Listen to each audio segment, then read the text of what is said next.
Hello tout le monde, on se retrouve pour une nouvelle vidéo. Alors aujourd'hui, on va parler d'un sujet un peu tabou, on va dire. On va parler de la mutilation et comment s'en sortir.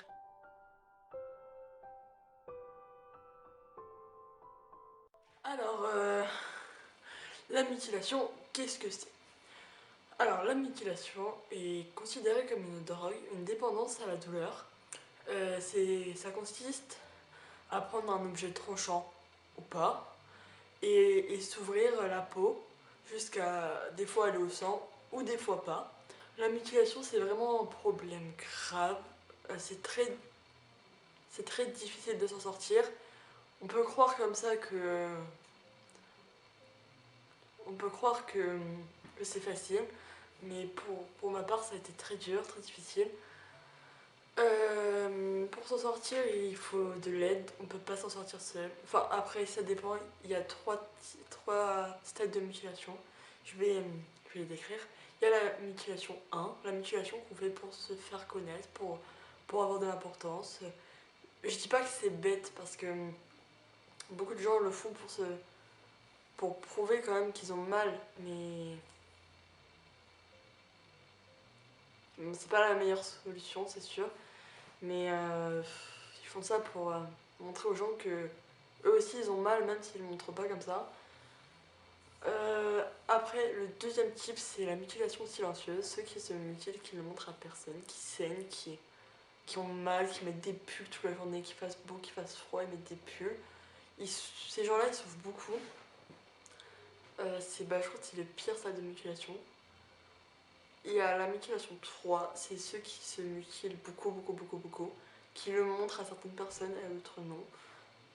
Ça, c'est le meilleur cas, je pense. Enfin, non, le meilleur cas, c'est le 1, parce que on peut s'en sortir très facilement dans la mutilation comme ça. Le plus difficile, c'est le 2, et c'est le moyen, c'est le 3, parce que le 3, déjà, on arrive à en parler, on arrive à se confier à des gens en qui on a confiance. Dans le 2, dans la mutilation 2, enfin le stade 2, c'est très difficile de s'en sortir. Personnellement, moi j'étais dans le stade 2 quand je me mutilais, ce qui n'est plus le cas. Maintenant j'ai arrêté, il me reste plus que des cicatrices. C'est très difficile de s'en sortir dans le stade 2 parce que faut en parler. Maintenant, moi, le meilleur conseil, vous allez dire oui, à part, mais c'est facile de parler. Sauf que le meilleur conseil que je peux vous donner, c'est en parler parce que même si on a mal, on souffre, c'est horrible la mutilation. Parce qu'en en fait, on a le problème qu'on a à l'origine pour se mutiler. Parce que pour se mutiler, il y a une origine, un autre problème avant. Du coup, maintenant, tu as ton problème que tu avais avant. Genre ton problème, par exemple, ton copain t'a largué ou quelque chose comme ça. Tu dois résoudre ce problème-là. On peut pas trop résoudre ça.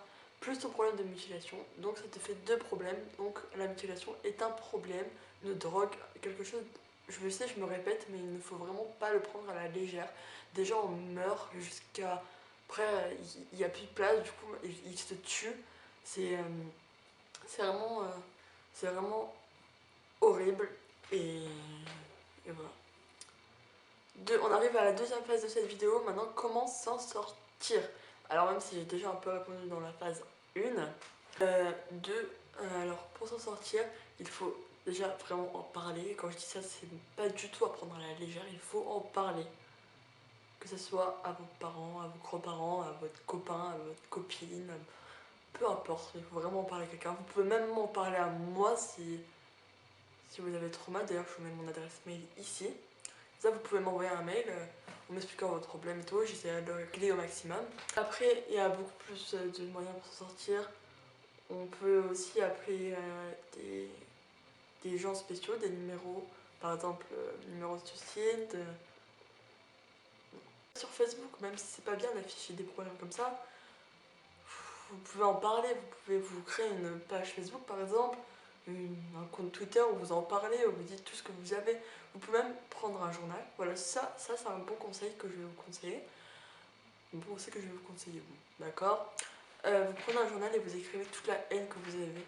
Et au lieu de vous mutiler, pensez à. Vous pourrez courir, défoulez-vous autrement qu'avec votre lame. Vous pouvez. Comment dire? Vous pouvez courir, crier, faites quelque chose, mais arrêtez de vous acharner sur vos bras. Pensez à votre futur. Quand vous allez aller à un entretien d'embauche, s'il voit vos bras, il va dire mais c'est qui cette personne quoi. Moi je veux pas un suicidaire dans mon bureau par exemple. Alors ça va vous amener beaucoup de problèmes parce que de toute façon, même si vous êtes dans la phase 2 et que personne ne le sait, à un moment ça se saura parce que on verra vos cicatrices. Même si vous en sortez, on verra vos cicatrices de toute façon à un moment. Enfin, si c'est de la mutilation profonde en tout cas. Après, moi, comment je m'en suis sortie? Bah, carrément, en fait, j'en ai parlé à une de mes meilleures amies. Et elle m'a tout pris, elle m'a pris mes lames, elle m'a tout pris, elle m'a tout pris. Du coup, bah, je peux plus mutiler. Pendant 1 ou 2 mois, j'étais très mal. Pendant 1 ou 2 mois, j'étais super mal. Bah, carrément, je voulais me tuer, je voulais trouver un moyen. Je le faisais même avec mes ongles, j'ai pas beaucoup d'ongles, du coup, je me griffais, mais ça servait à rien. Après, bah, j'étais mal. Et la deuxième façon que je m'en suis sortie, c'est que mon meilleur ami, enfin mon ancien meilleur ami, il m'avait dessiné des papillons sur le bras, sur tout le long du bras, il m'avait dessiné des papillons au marqueur, qui sont restés beaucoup de temps parce que du coup, quand je me lavais, j'essayais de ne pas frotter à cet endroit. Bon, ça partait quand même, puisque voilà, faut que je me lave quand même. Et en fait, il m'a dit si tu te remutiles sur ces papillons, ça veut dire que tu m'aimes pas. Et mon meilleur ami à l'époque, c'était vraiment la personne que j'aimais le plus au monde. Du coup, j'ai arrêté de me mutiler. Clairement, après, c'était devenu, enfin, si je me mutilais, c'était vraiment parce que j'avais envie de le faire et j'avais plus envie, je voulais plus rien faire. Une de mes meilleures amies, bah, du coup, elle m'a rendu mes gammes, mes compas et tout, parce que j'en avais besoin quand même pour travailler. Et du coup, j'ai pas recommencé. Depuis, j'ai jamais recommencé. J'espère jamais recommencer parce que c'était vraiment une période de ma vie horrible. Bref. Après, pour vous en sortir, dites-vous que vous avez la vie devant vous. Vous avez toute une vie. Là, vous avez vécu que ça de votre vie. Il reste tout ça. Pensez quand vous auriez des enfants, parce que c'est un mauvais jour, mais pas une mauvaise vie.